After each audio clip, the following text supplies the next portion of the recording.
My name is Sarah. I'm 29 years old. 29 goddamn years of being the shadow, the afterthought, the one they forgot existed until they needed something. 29 years of watching my sister Emma get everything handed to her on a silver platter while I scraped for crumbs from the family table. But let me start with the moment that shattered whatever pathetic hope I'd been clinging to. Christmas morning, 2024. The living room smelled like expensive pine candles and my mother's suffocating perfume.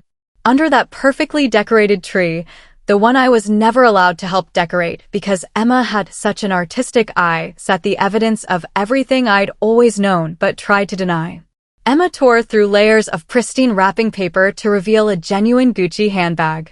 Not some knockoff, but the real deal black leather, gold hardware, the kind that costs more than most people's rent.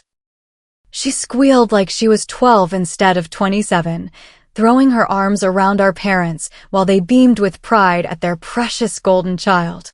Then came my turn. My father handed me a small, flat package with the kind of awkward smile you give a stranger. Inside was a generic happy birthday card, not even Christmas-themed, with a hastily scribbled Merry Christmas, Sarah, and a crumpled $20 bill. $20. For their daughter. Their flesh and blood. I held that pathetic excuse for a gift in my trembling hands while Emma paraded around the room with her new purse, already planning which outfit would complement it best. The contrast was so stark, so deliberately cruel, that something inside me finally snapped. Not broke, snapped. Like a bone under too much pressure. This is what you think I'm worth? The words came out quieter than I intended, but they cut through Emma's chattering like a blade. My mother didn't even look up from adjusting Emma's new bag. Don't be dramatic, Sarah. It's the thought that counts. The thought. As if 20 seconds of consideration while standing in line at a gas station constituted thought. As if my entire existence was worth less consideration than they gave to choosing Emma's birthday wrapping paper. I stood up, my legs unsteady, but my resolve crystallizing with each heartbeat. You're right, Mom. It is the thought that counts. And your thoughts about me have been crystal clear for 29 years. The room went silent. Emma finally stopped admiring herself in her phone camera. My father cleared his throat in that way he always did when he was about to deliver some hollow platitude about family and gratitude. But I was already walking toward the door. Each step felt like breaking free from chains I'd worn so long I'd forgotten they were there. Behind me, I heard my mother's voice, sharp with irritation rather than concern. Where are you going? We haven't even had breakfast yet. I turned around one last time, memorizing their faces, Emma's confusion, my parents' annoyance at having their perfect morning disrupted by my ingratitude. I'm done pretending this is a family. The front door slammed behind me with a finality that echoed in my bones. Tell me, wherever you are right now, what country, what time zone have you ever reached that breaking point? That moment when you finally stop accepting scraps and walk away from the table entirely? The first night in my car was the longest of my life. January frost painted intricate patterns on my windshield, turning the world outside into a fractured kaleidoscope.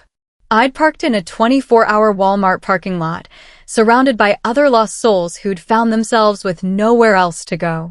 The heater died around 3 a.m., and I wrapped myself in the emergency blanket I kept in my trunk, my breath forming clouds in the freezing air.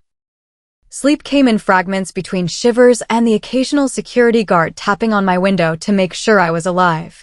Each time I closed my eyes, I saw Emma's face lighting up over that damn purse. Each time I opened them, reality crashed back. I was homeless, jobless, and completely alone. My phone buzzed constantly those first few days. Friends who'd heard about my dramatic exit, that's how the story was already being spun, of course. Poor Sarah, always so sensitive, always making a scene. Their messages reeked of pity masked as concern. Hey girl, heard what happened. You know you can crash on my couch, right? But maybe you should apologize to your parents. Family is family. Family is family.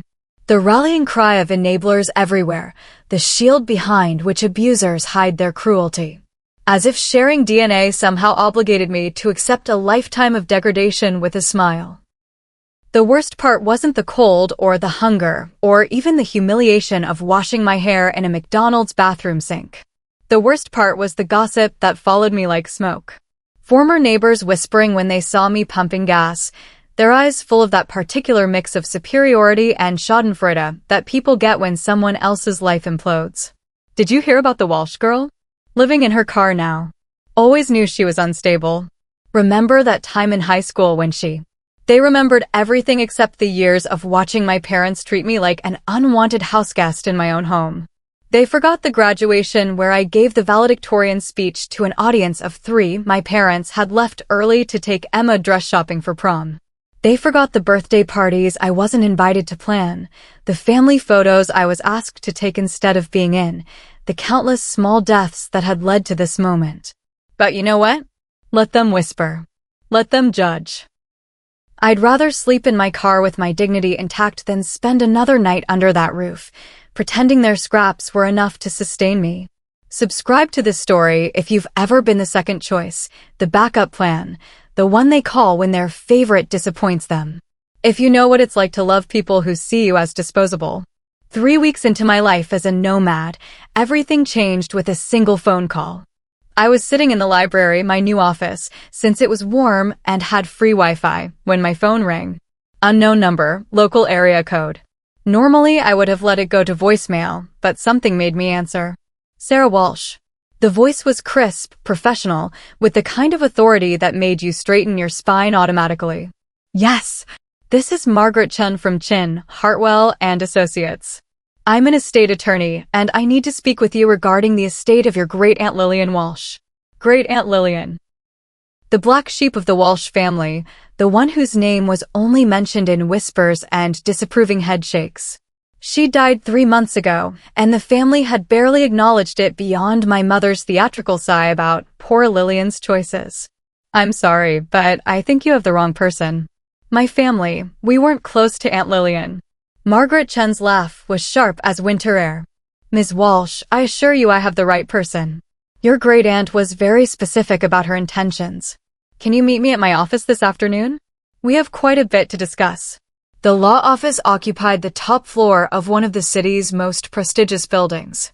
Real leather furniture, art that probably cost more than my car, the kind of place where serious money changed hands. Margaret Chen was a small woman with steel gray hair and eyes that missed nothing. She gestured for me to sit across from her desk, then slid a thick folder toward me. Your great-aunt Lillian was, let's say, estranged from your family for good reason. She spent the last 20 years of her life watching them from a distance, and she didn't like what she saw. My hands trembled as I opened the folder. Legal documents, bank statements, property deeds, all with my name on them. The numbers made no sense at first. Too many zeros. Had to be a mistake. I don't understand. Margaret leaned back in her chair, her expression unreadable. Lillian Walsh died with a net worth of approximately $12 million. Real estate investments, stock portfolios, business interests, all acquired during her very successful career as a silent partner in several major tech companies. And she left every penny of it to you. The room tilted. $12 million. More money than I'd ever imagined, more than my parents had ever dreamed of. More than enough to buy 1,000 Gucci bags. But why me? We barely knew each other. She knew you, Sarah. She'd been watching your family for years, and she saw how they treated you. This inheritance comes with conditions, very specific conditions that she believed would serve justice. My heart hammered against my ribs. What kind of conditions? Margaret's smile was razor-thin. The kind that give you power over the people who've spent your entire life treating you as powerless. The kind that turn the tables so completely that your family will never recover. I stared at the documents, my mind reeling. $12 million. Power. Control. The ability to finally make them understand what it felt like to be dismissed, ignored, treated as less than human. There's one more thing, Margaret said, sliding another document across the desk.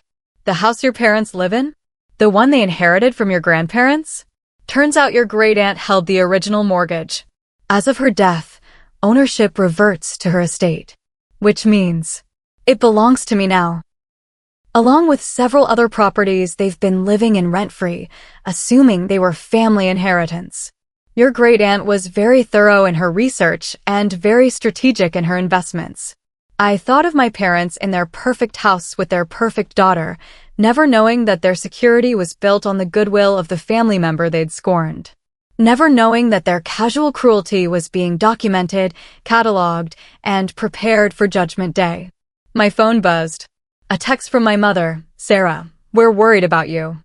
Please come home. We can talk about Christmas." For the first time in 3 weeks, I smiled. I didn't answer that text. Or the next one. Or the increasingly frantic calls that followed over the next few days. Instead, I sat in my new hotel room, a real room, with clean sheets and hot water and room service I could actually afford, and watched my family's world begin to crack. It started small. A legal notice delivered to their door, informing them that the house they'd lived in for 15 years was under new ownership. Questions about property taxes they thought had been paid. Confused calls to lawyers who suddenly had very interesting things to tell them about their financial situation. My mother's voicemails evolved from concerned to confused to panicked. "Sarah, honey, there's been some kind of mistake with the house. Some legal mix-up. Can you call me back? We really need to talk." Then, "Sarah, please. I know we had a disagreement, but this is serious. There are lawyers involved now. And finally, Sarah, I'm begging you. Whatever's happening, we can work it out. You're our daughter. Please call me back. Our daughter." Funny how I'd suddenly been promoted from family disappointment to beloved daughter the moment their security disappeared. Margaret Chin became my guide through this new world. Not just my lawyer, but my strategist, my educator in the art of wielding power with precision. She'd seen enough families destroyed by greed and favoritism to appreciate the poetry of my situation. The key, she explained over coffee at an expensive cafe I could now afford, is patience. Let them panic. Let them scramble. Let them show you exactly how far they'll go when they're desperate. She was right. Within a week, the trickle of calls became a flood. Not just from my parents, but from Emma too, sweet Emma who'd never needed to call me for anything in her life. "Sarah? It's me. Look, I know things have been weird, but Mom and Dad are really freaking out about this house thing. They think you might know something about it. Can you just call me back? Please." Her voice cracked on that last word. For 27 years, Emma had lived in a world where everything came easily, where problems solved themselves before she even had to acknowledge them. Now she was learning what uncertainty felt like, and she didn't like it one bit. I saved every voicemail, screenshotted every text. Evidence of their desperation, their willingness to suddenly remember I existed when they needed something from me. The same people who'd forgotten my birthday for 3 years running were now calling me twice a day. Margaret was building a comprehensive case, documenting years of financial negligence and emotional abuse. Apparently, Aunt Lillian had been very thorough in her observations. She'd kept records of every slight, every dismissal, every moment when my parents had chosen Emma over me. "Your great-aunt was a formidable woman," Margaret said, spreading photographs across her desk. "She attended your high school graduation, did you know that? Sat in the back, watched your parents leave early. She was at your college graduation too, saw how they spent the whole ceremony talking about Emma's engagement." Looking at those photos. Blurry shots of my family's indifference captured by a woman I barely knew, I felt something shift inside me. This wasn't just about money or revenge. This was about validation. Someone had seen. Someone had cared enough to document the truth. Someone had believed I deserved better.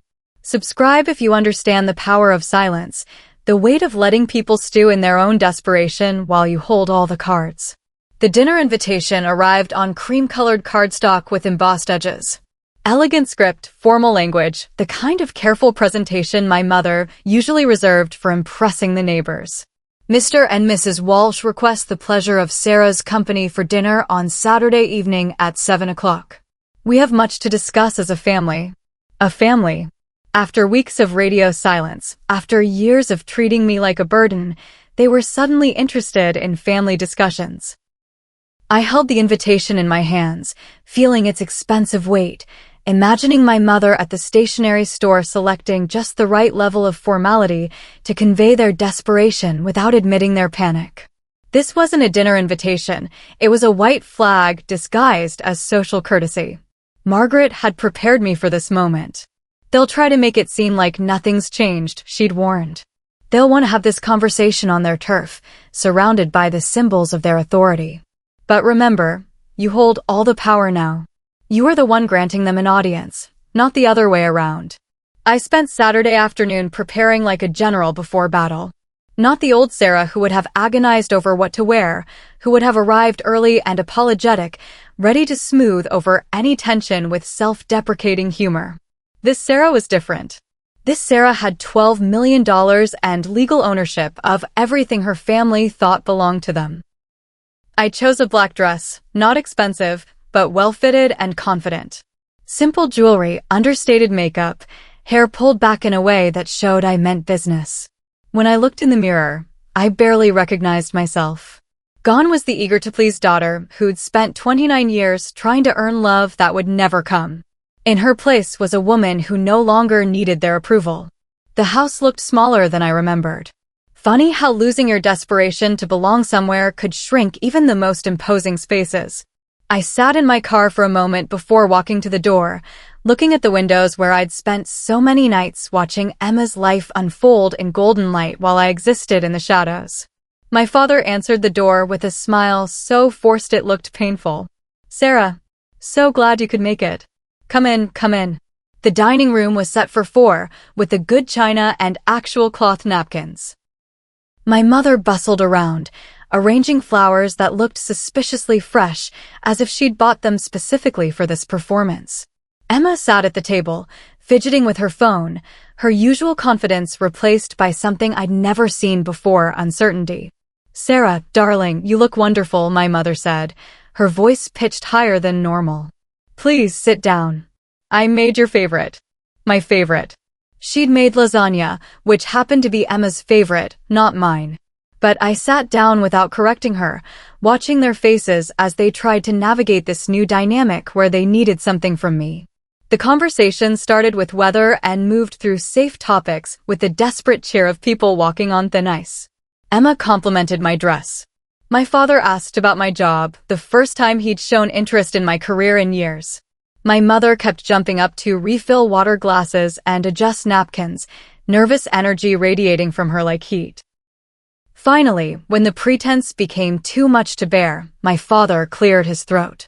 "Sarah, we need to talk about what's been happening. This whole situation with the house. What about it?" The question hung in the air like smoke. They'd been expecting me to make this easy for them, to volunteer information and solutions like I always had before.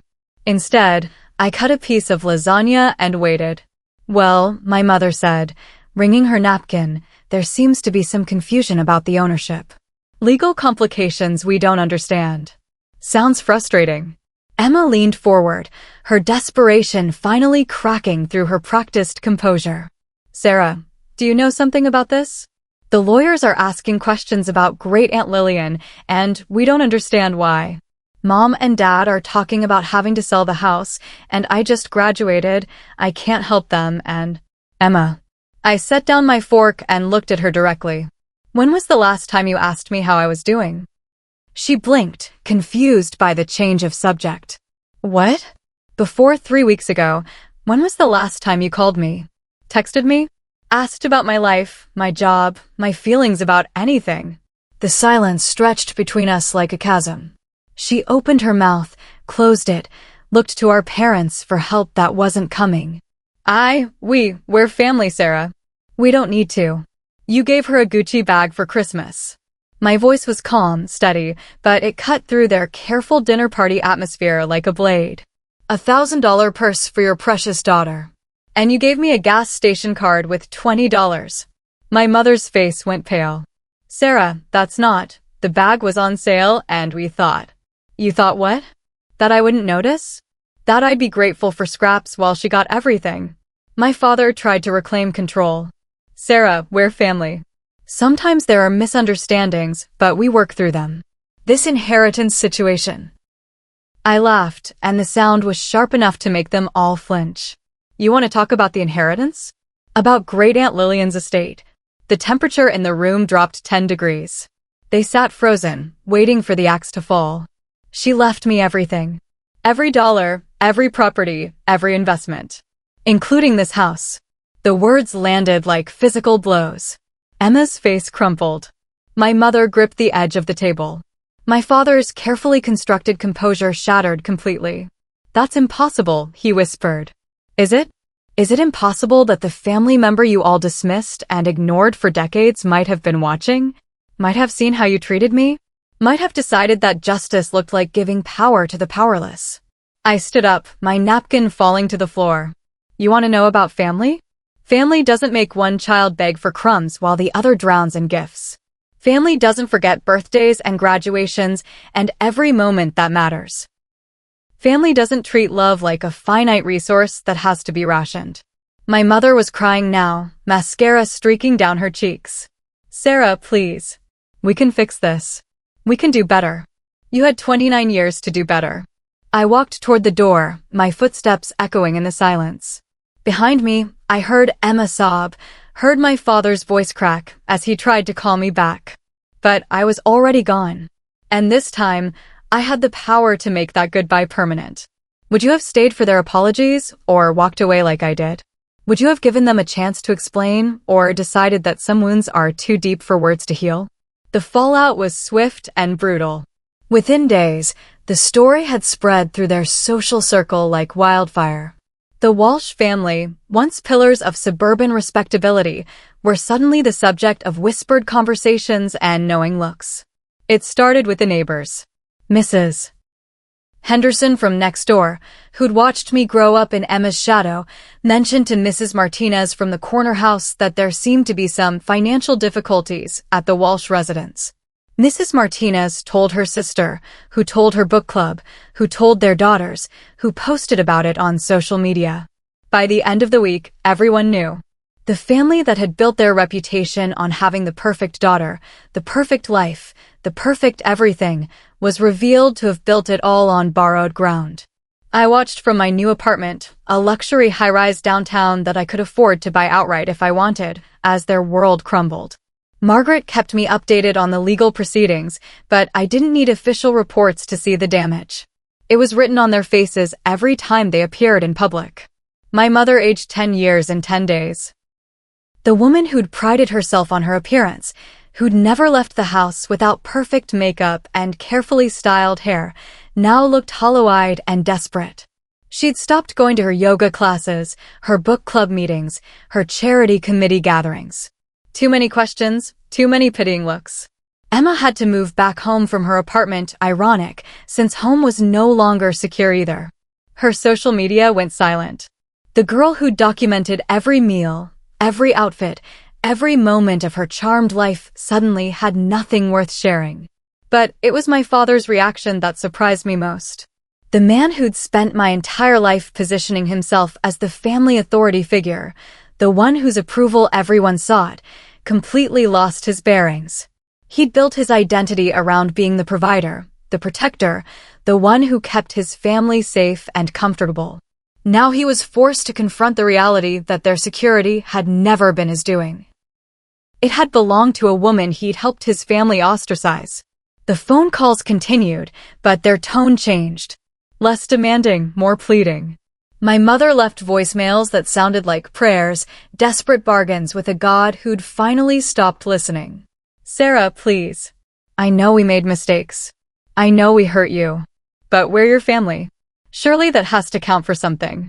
Surely you can find it in your heart to forgive us. Forgiveness. The final refuge of people who'd never had to face consequences for their actions.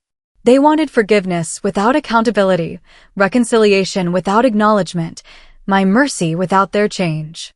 Margaret had introduced me to other members of her firm, specialists in various aspects of estate law and family litigation. Not because we expected a legal challenge, Aunt Lillian's will was ironclad, but because I was learning to think strategically about power and its applications. Your family will try several approaches, Margaret warned during one of our weekly meetings. First, They'll appeal to emotion, family bonds, love, forgiveness.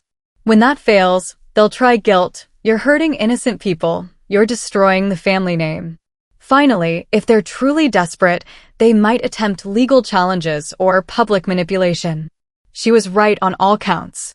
The emotional appeals had been going on for weeks.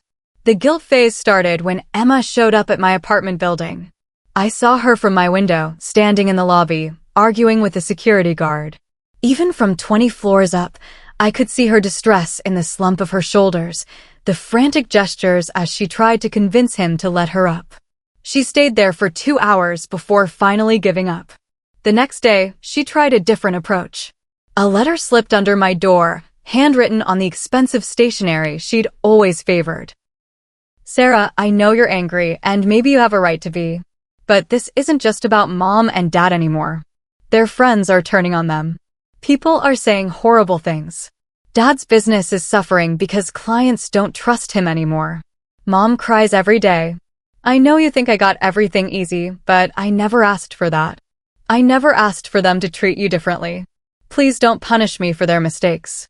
I read the letter 3 times, looking for any acknowledgement of her own role in my exclusion, any recognition that she'd benefited from and perpetuated the dynamics that drove me away. But there was nothing. Even in crisis, even when begging for my mercy, she couldn't see beyond her own experience. The public opinion campaign started a few days later. Suddenly, former classmates were reaching out on social media. People who'd never given me a second thought were sharing their memories of what a close family the Walshes had always been. Anonymous posts appeared on local community forums about children who abandoned their families over misunderstandings. But the internet is a double-edged sword. For every post defending my parents, there were 3 more from people sharing their own stories of family favoritism, of being the forgotten child, the disappointing sibling, the one who never measured up. My story had touched a nerve, activated a community of people who understood exactly what I'd endured. Subscribe if you've watched arrogance collapse under the weight of its own contradictions. If you've seen people who thought they were untouchable learn what consequences feel like. The courtroom was smaller than I'd expected, more intimate than the grand halls of justice you see in movies. But there was something fitting about that. This wasn't a public spectacle, just a quiet reckoning between a family and the truth they'd spent decades avoiding. Margaret sat beside me, her presence calm and reassuring. Across the aisle, my parents huddled with their attorney, a nervous young man who'd probably never handled a case this emotionally charged.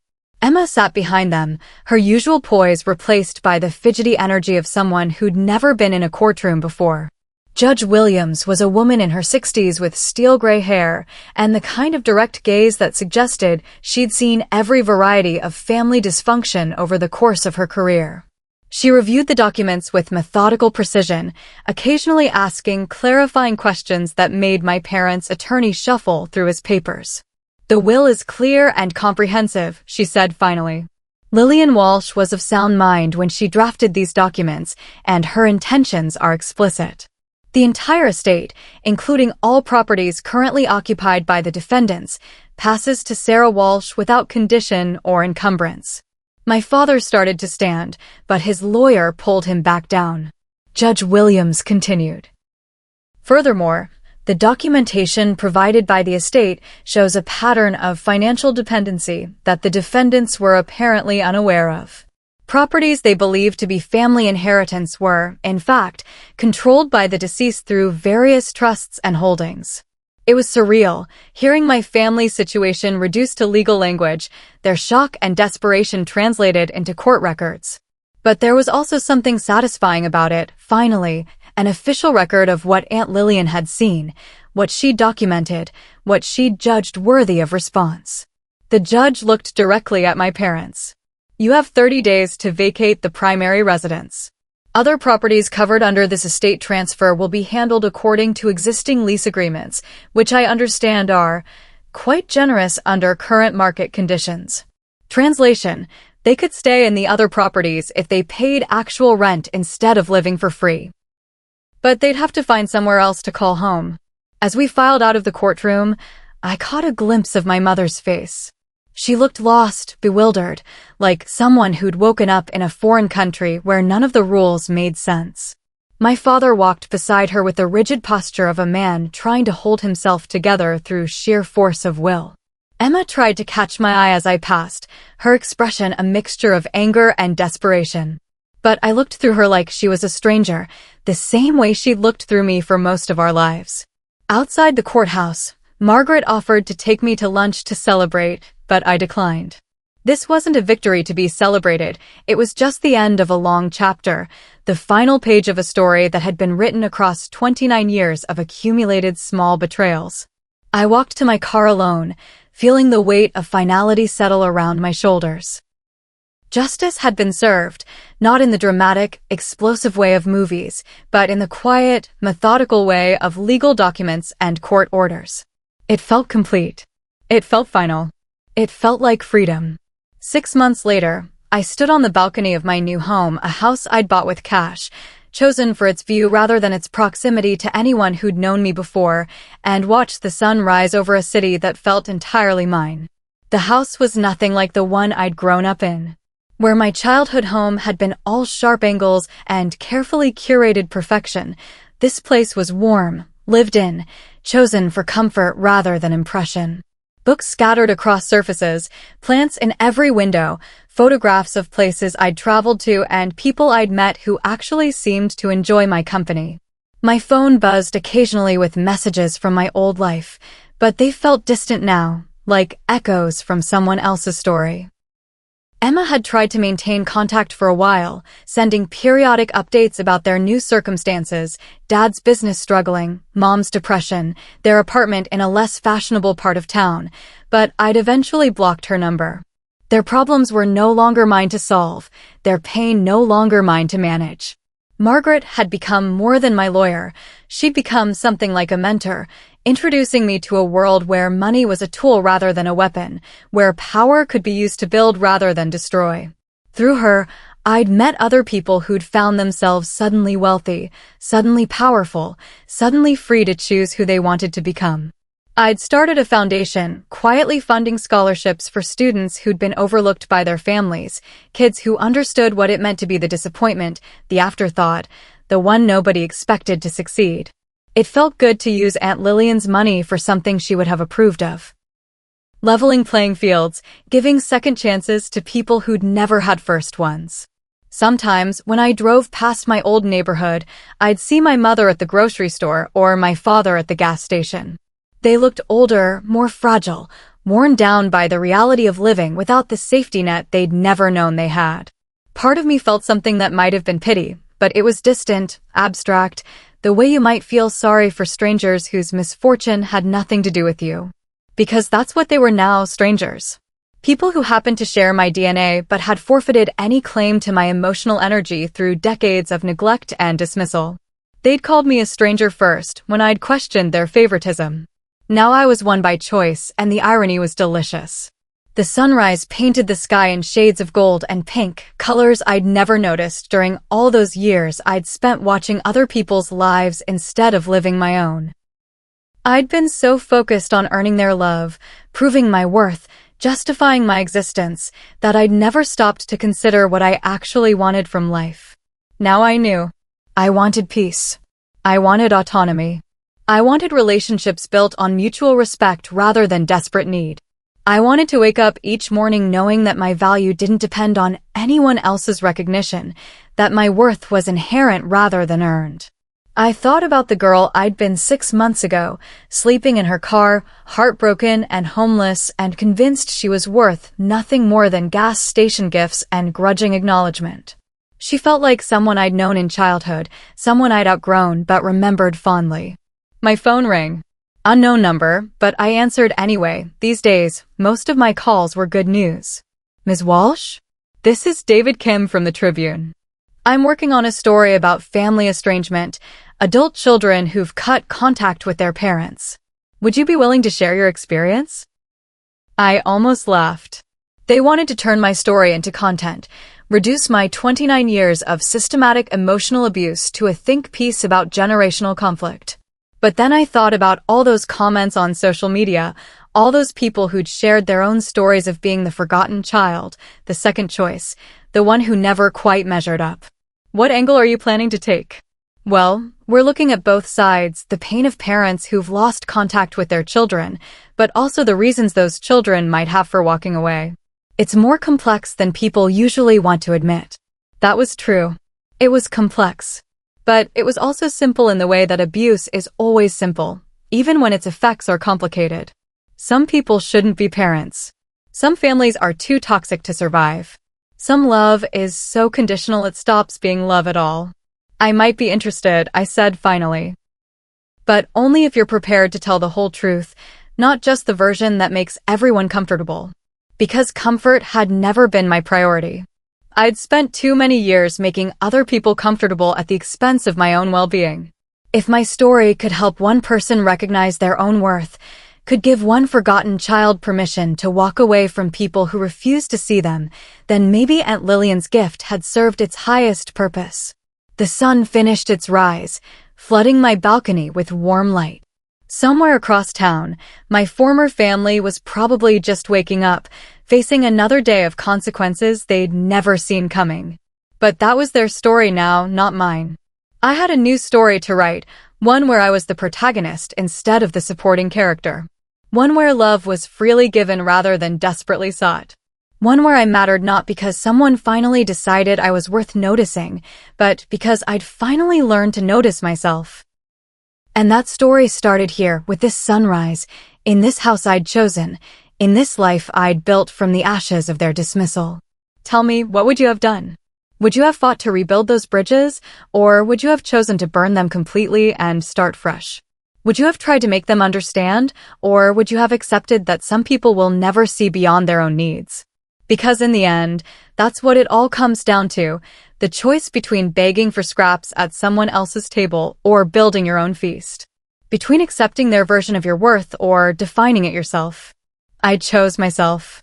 And for the first time in 29 years, that felt like enough. They'd once called me a stranger when I dared to question their treatment. Now I was one by choice, and the freedom of that estrangement was worth more than all their belated apologies combined. Justice isn't always about punishment. Sometimes it's about walking away from people who never deserved you in the first place and refusing to look back. Sometimes it's about realizing that the family you're born into doesn't have to be the family you die with. Sometimes justice looks like a sunrise over a life you've chosen, rather than one you've inherited. And sometimes that's the most powerful revenge of all, living well without them, thriving in their absence, becoming everything they said you'd never be while they watch from the sidelines of a life they can no longer touch. The morning was beautiful. The future was mine. And that was exactly as it should be.